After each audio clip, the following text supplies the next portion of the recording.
안녕하세요. 유상민 목사입니다. 오늘은 하루 종일 모든 것이 풍족한 푸짐한 하루였습니다. 권사님 한 분이 예배 찬양 연주 준비하기 위해서 교회에 오는 학생들에게 피자를 쐈습니다. 10여 명이 넉넉히 먹을 만큼 풍성한 피자와 음료였습니다. 집사님 한 분은 가래떡에 조청을 가지고 왔습니다. 청소하러 교회에 온 집사님들이 그것을 아주 좋아했습니다. 제 사무실에는요, 어제 후배 목사님이 사다 준 호두 과자가 아직 많이 있습니다. 오늘은 한 알도 먹지 않았지만 마음은 풍성했습니다. 큰아이가 점심에 먹으라며 삶은 고구마 조각을 몇 개 싸주었는데 오늘 하루 종일 그것을 먹었습니다. 입이 심심할 때마다 조금씩 나누어서 먹었습니다. 그러고 보니 오늘도 하루 종일 무엇인가를 계속해서 먹었습니다. 과식을 한 것은 아닙니다. 많이 먹은 것은 아닙니다. 그래도 입에 군것질이 끊이지 않았습니다. 오늘 하루 종일 제가 먹은 것은요, 피자 2조각, 콜라 1잔, 가래떡 1줄, 중간 정도 크기의 고구마 1개, 이렇게 썰어 가져온 고구마 1개, 거기에 더해서 생강차 1잔을 마셨습니다. 이렇게 말하고 보니 적게 먹은 것도 아니네요. 많이 먹었습니다. 코로나 확진자가 하루에 7,000명이 넘고 하루 사망자 수가 80명에 이르고 있습니다. 역대 최대라고 합니다. 이번 변이 바이러스인 오미크론의 최초 유포자가 인천의 한 교회 부목사님 부부라고 하더니 역시 교회에 대한 비난과 원망이 자자합니다. 우리 모두 어렵고 힘든 상황이지만 그러나 이런 상황에서도 교회가 할 수 있는 일이 있고 또 성도들만이 할 수 있는 일이 분명히 있을 것입니다. 지금은요, 원망하고 불평할 때가 아니라 교회와 성도들만이 할 수 있는 일들, 그 일들을 우리가 적극적으로 해야 될 때가 아닌가 싶습니다. 오늘 말씀 보시겠습니다.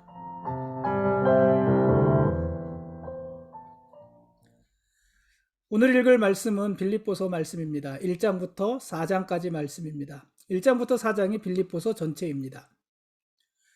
우리가 그제 이야기했지만 이 빌립보서는 에베소서, 골로새서, 빌레몬서와 함께 바울이 쓴 옥중 서신입니다.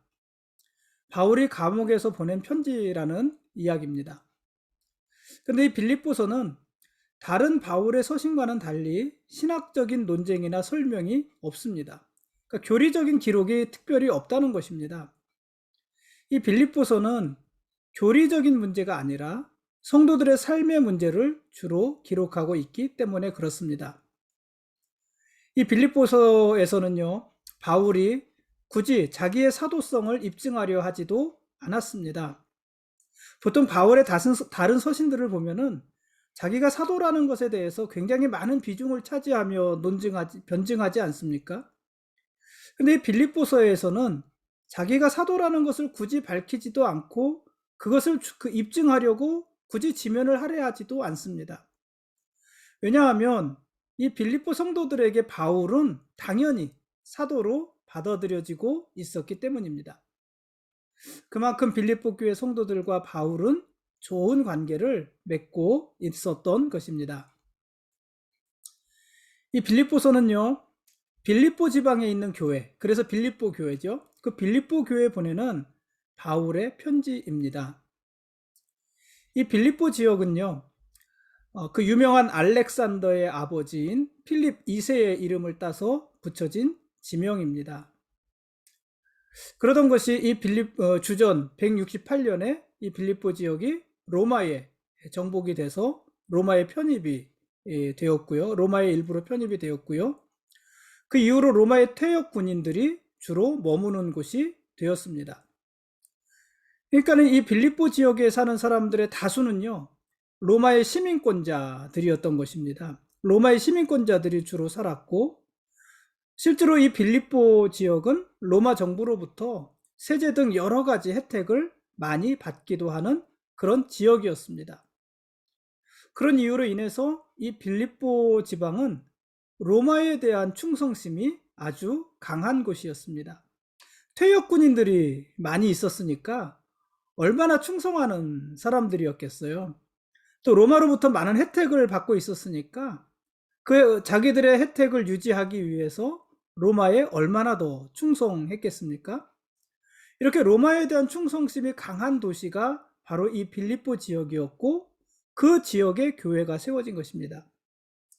근데 로마에 대한 충성심과 교회는 섞이기가 쉽지 않잖아요.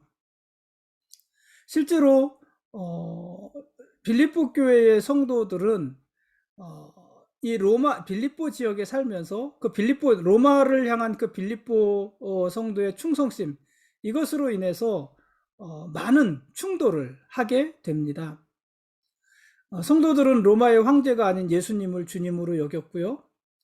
로마의 시민으로서의 빌립보인들은 그런 교회를 용납할 수가 없었던 것입니다. 그래서 이 빌립보 교회의 교인들은 물리적으로 또는 다른 사람들과의 관계에 있어서 그리고 경제적으로 많은 불이익을 당하며 어려움을 겪고 있었습니다. 이런 사회적인 분위기 속에서 교회와 성도들은 어떤 모습으로 존재하면서 어떻게 살아가야 할까요? 어디까지 타협하고 어디까지 고수하면서 자기들의 가치를 고수하면서 살아야 하는 것일까요? 이런 질문들이 당연히 나올 수 있을 텐데 그런 질문들이 어쩌면은 이 빌립보서의 배경이 되었을 것입니다. 빌립보 교회는 언제 세워졌을까요? 이 빌립보 교회는요, 굉장히 상징적인 교회라고 할 수 있어요. 왜냐하면은 유럽에서 세워진 최초의 교회가 바로 이 빌립보 교회고, 그래서 어떤 이들은 이방인들의 최초의 교회가 빌립보 교회다, 이렇게 말을 하기도 합니다. 이방인들에 의해서 세워진 교회, 이방인들에 의해서 세워진 최초의 교회, 유럽 최초의 교회, 그 교회가 빌립보 교회고, 그래서 이 빌립보 교회가 가지고 있는 상징성이 굉장히 크다고 할 수 있습니다. 이 교회는 언제 세워졌냐면 바울이 2차 전도 여행 때 세워진 교회가 바로 이 빌립보 교회입니다. 이 바울 당시에는요, 유대인 남자 10명이 모이면 회당을 세울 수 있었는데 바울 일행이 빌립보 지방에 도착했을 때에는 안식일에도 기도처를 찾을 수가 없었습니다. 그러니까 빌립보 지방에는 회당이 없었던 것이에요. 그 말은 무슨 말이겠습니까? 이 빌립보 지방에는 유대인들이 거의 없었던 것입니다. 그런 상황에서 첫 번째 회심자가 나왔는데 그 회심자가 바로 자주장사 루디아였습니다. 유대인 여자였죠. 그리고 감옥의 간수와 그 집 사람들이 예수를 믿게 되었고, 귀신 들려서 점치던 여자 등이 회심해서 그들이 모여서 빌립보 교회를 세우게 됩니다. 그 후에 에바브로디도, 유오디아, 순두계, 글레멘트 같은 사람들이 교회의 구성원이 되었습니다. 죄송합니다. 그러니까 이 빌립보 교회는요, 서로 어울리지 않는 사람들이 모여서 시작한 교회예요. 그것도 굉장한 의미이지 않겠습니까? 서로 모일 수 없는 사람, 교회가 아니고서는 서로 섞일 수 없는 사람, 서로 만날 기회도 없는 사람, 그런 사람들이 모여서 세운 교회가 빌립보 교회입니다. 유대인이면서 상인이었던 루디아, 로마의 군인이었던 간수, 귀신 들린 여자, 이들 사이에 어떤 공통점도 없습니다. 이들이 서로 만날 일이 없다는 것입니다. 그러나 복음이 그들을 하나가 되게 했고, 그들로 인해서 유럽 최초의 교회, 이방인들에 의해서 세워진 최초의 교회인 빌립보 교회가 세워지게 되는 것입니다. 이렇게 세워진 빌립보 교회는요, 바울과의 첫 만남 이후에 10여 년 동안 지속적으로 기도와 물질의 후원을 합니다. 기도와 물질의 후원으로 바울의 사역을 도운 것입니다. 바울이 데살로니가에 있을 때 2번이나 바울에게 후원금을 보냈고요. 바울이 고린도 교회에 있을 때에도 바울을 후원했습니다. 특히 바울은요, 고린도 교회에 있을 때, 고린도 교회에서 목회할 때, 근데 고린도 교회에서 고린도 교회를 세우고 그 교회를 목회할 때 그 교회로부터 보조를 하나도 받지 않았잖아요. 그래서 고린도 교회에서 바울은 뭐 했습니까? 목회를 하면서 천막 만드는 자기의 본업을 병행했잖아요. 그렇죠? 그렇게 그 교회로부터 어떤 후원도 받지 않았었는데 어떤 사례도 받지 않았다는 얘기예요. 그런데 그때에도 빌립보 교회가 보내주는 후원은 감사하게 받았습니다. 그만큼 바울과 빌립보 교회의 관계는 아주 돈독했다고 할 수 있는 것 아니겠습니까? 이 밖에도요, 이 빌립보 교회는 예루살렘 교회를 돕기 위한 헌금에도 자발적으로 기꺼이 참여했던 교회입니다. 그런데 지금 바울이 로마의 감옥에 수감되어 있습니다. 그 소식을 듣고 빌립보 교회가 가만히 있지 않겠죠. 그래서 빌립보 교회는 에바브로디도를 선택해서 그를 바울에게 보냅니다. 빈손으로 보낸 것이 아니고 바울에게 필요한 모든 것을 준비시켜서 그것을 가지고 에바브로디도 편에 보냅니다. 그리고 에바브로디도는 그것을 전달해주고 온 것이 아니라 로마에 바울과 같이 머무르면서 바울을 보살펴주는 그런 일들을 합니다. 그러니까 이런 일들을 빌립보 교회가 바울을 위해서 한 것입니다. 그러니까는요, 바울과의 관계를 떠나서 빌립보 교회는 얼마나 좋은 교회였을까요? 그 모습이 상상이 되지 않으십니까? 그러나 빌립보 교회에도요, 문제가 있었습니다. 여러분, 세상에요, 문제 없는 교회는 없습니다. 문제 없는 교회가 어디 있겠습니까? 심지어 예루살렘 교회도 문제가 있었잖아요. 구제하는 것에 대한 문제가 있었잖아요. 누가 더 많이 받느냐, 누가 덜 적게 받느냐, 말이 이상하네. 누가 더 많이 받느냐, 누가 더 적게 받느냐, 이 문제를 가지고 갈등했고 사도들조차 그 문제를 어찌할 수 없어서 세운 게 집사들이었잖아요. 여러분, 문제 없는 교회는 없습니다. 그래서 문제 없는 교회를 찾아가면은요, 실망하게 돼요.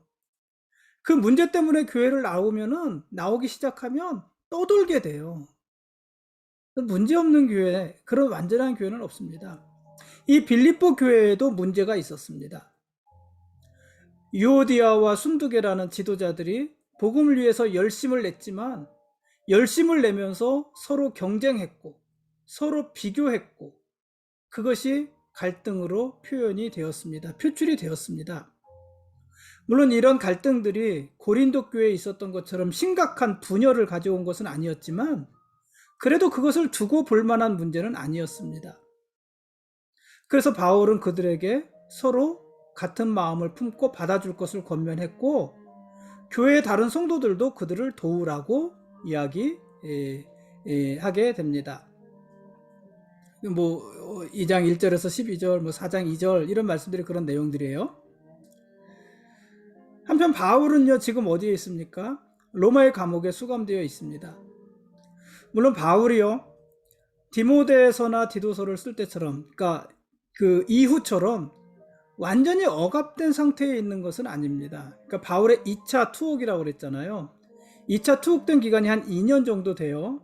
그리고 한 2년 정도 있다 아마 황제로부터 재판의 결과가 좋았던 것 같아요. 그래서 자유인이 돼서 한 5년여 동안 전도와 선교 활동을 계속한다고 그랬잖아요. 그리고 나서 2차 투옥이 되는데 그때는 정말 감옥에 갇히는 거예요. 몸이 구속되고 감옥에 갇혀 있는 것이고 그리고 거기서 죽게 되는 거잖아요. 근데 지금 감옥에 수감되어 있다고 하지만은 완전히 억압된 상태는 아닙니다. 아직 바울은 미결수였기 때문에 셋집을 얻어 살면서 사람들을 자유롭게 만날 수 있었고 어느 정도의 자유가 보장되어 있었습니다. 그러나 그렇다 하더라도 바울은 여전히 황제의 재판을 앞에 두고 있고 우리는 이 재판의 결과가 좋을 거라는 것을 알지만 이 시점에서 바울은 그걸 모르잖아요. 사람들은 모르잖아요. 그러니까 그 황제 앞에서 재판의 결과에 따라 바울은 죽을 수도 있는 것이었습니다. 그러니까 지금 바울은 빌립보 교회 성도들에게 마지막이 될 수도 있는 편지를 쓰고 있는 것입니다. 그런데 바울은요, 왜 이런 상황에서조차 빌립보 교회에 편지를 썼을까요?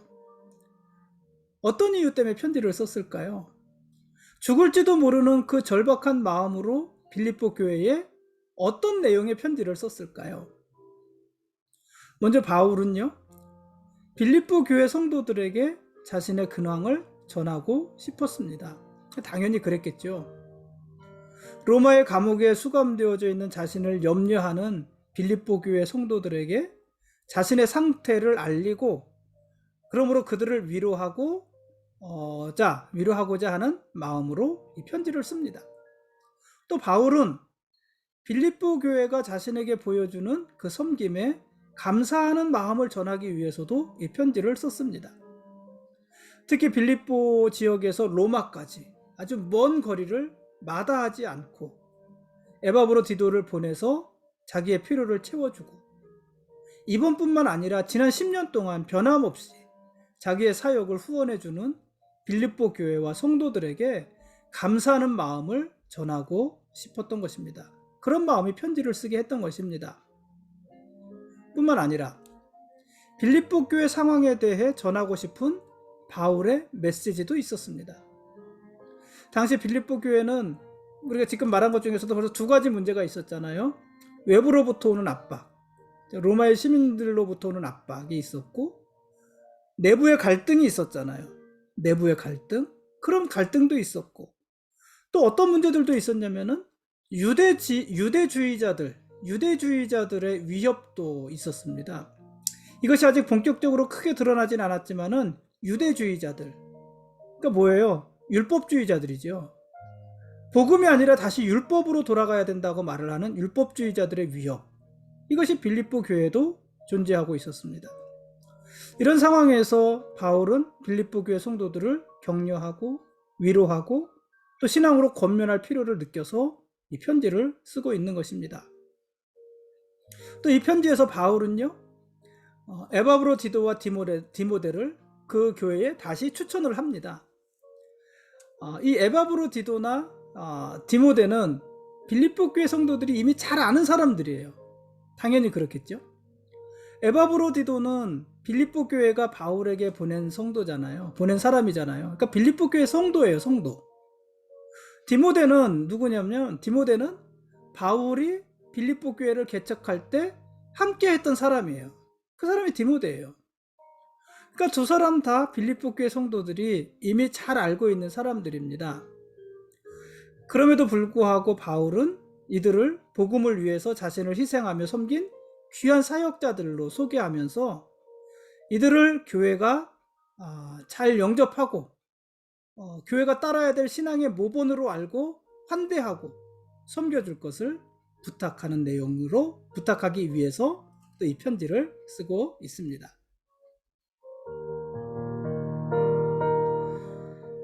지금까지 빌립보서 1장부터 4장까지 말씀에 대한 길라잡이였습니다. 내일 읽을 말씀은 골로새서 1장부터 4장까지 말씀입니다. 그러니까 지금 계속 어제 그제 에베소서, 오늘 빌립보서, 내일 골로새서, 그 다음에 빌레몬서를 볼 거거든요. 그러니까 이 네 권을 뭐라 그런다고요? 옥중서신. 바울이 로마의 감옥에 있을 때 쓴 편지, 이렇게 보면 됩니다. 그래서 내일은 골로새서 말씀을 보겠습니다.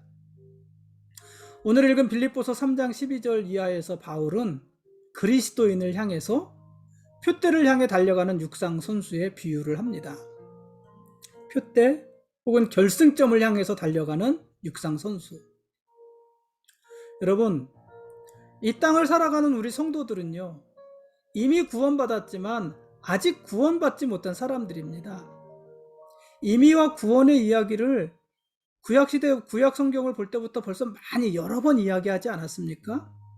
이미 구원받았지만 아직 구원받지 못한 부분이 우리들에게 있잖아요. 그래서 임의와 아직 그 간극에서 우리가 살고 있다고 말을 했는데, 그렇기 때문에 모든 성도들은요, 구원의 완성에 이를 때까지 신앙의 경주를 계속해야 하는 육상선수와 같다는 것입니다.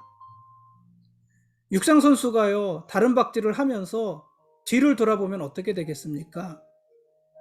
제대로 경기를 할 수 있겠습니까?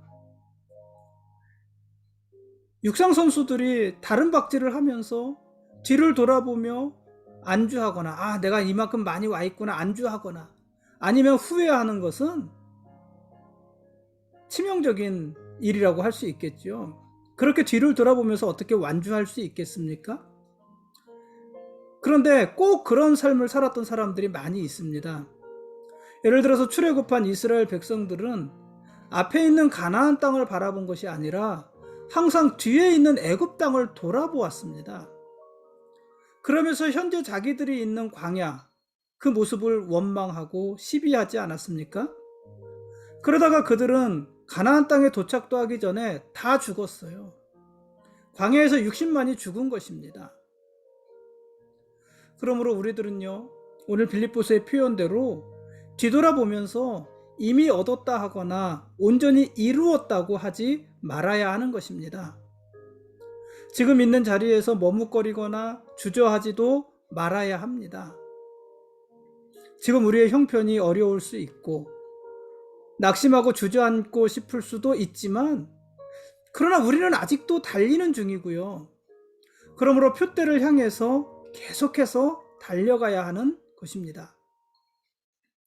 운동장에서 달리는 사람에게는 결승점에 도착할 때까지는요, 끝난 게 아니잖아요. 계속 진행 중인 거잖아요. 그러므로 다름질하는 사람은요, 결승점까지 계속해서 달리고 그래서 결국 완주해야만 하는 것입니다. 그런데 완주하기 좋은 방법은 뭘까요? 완주하기 좋은 방법은 앞서 달리는 사람을 따라가는 것입니다. 근데 가장 먼저 앞장서서 결승점을 통과하신 분은 누구세요? 그분이 예수님이신 거예요. 그리고 바울은 지금 그분의 뒤를 따라 달리고 있는 것이에요. 그 바울이 빌립보 교회 성도들을 향해서 뭐라고 말을 하냐면 3장 17절에 보면은 너희는 나를 본받으라, 이렇게 말을 하고 있는 거예요. 너희는 나를 본받으라. 그리고 함께 다름질하는 동료들을 눈여겨 바라보아라, 이렇게 말을 하고 있는 것입니다. 앞서 달리는 자가 있고 옆에서 함께 달려주는 자가 있으니 누구나 완주할 수 있는 것입니다. 뒤돌아보지 않고 앞에 가신 주님을 바라보고, 또 앞에 달리고 있는 신앙의 선배들, 바울과 같은 그런 선배들을 바라보고, 또 현재 지금 우리 앞에서 달리고 있는 누군가를 바라보고, 또 옆에서 함께 뛰고 있는 우리 교우들을 함께 바라보면서 완주하라 하는 것입니다. 그러므로 여러분, 예수님을 바라보십시오. 그리고 함께 다름질하는 지체들을 바라보십시오. 그들과 함께 신앙의 경주를 계속하십시오. 그러면 우리도 예수님께서 제일 먼저 도착하신 그 결승점에 이르게 될 것입니다. 야구하는 분들이 자주 하는 말이 있죠. 끝날 때까지는 끝난 게 아니다. 끝날 때까지는 끝난 게 아니다. 여러분, 아직 끝난 건 아무것도 없습니다. 지금은 우리가 일어서 달려야 될 때입니다. 오늘은 여기까지 하겠습니다. 앞서가신 예수님이 우리의 왕이십니다. 그리고 우리는 그분의 거룩한 백성들입니다. 고맙습니다.